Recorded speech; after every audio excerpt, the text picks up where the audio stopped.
You ask Tiger to solve. This deals with linear equations with one unknown.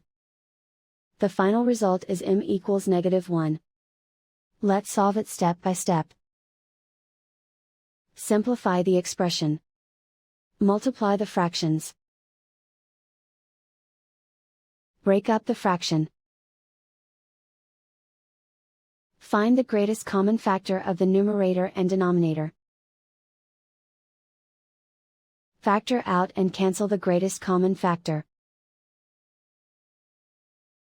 Simplify the fraction.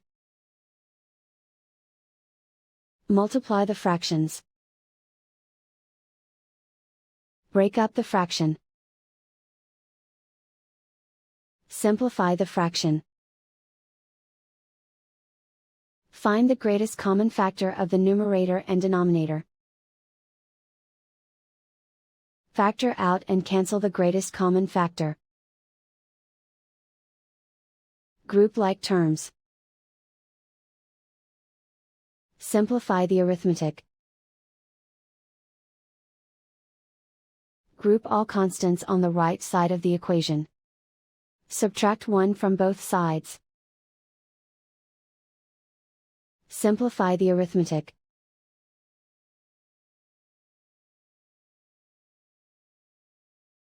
And so the final result is m equals -1.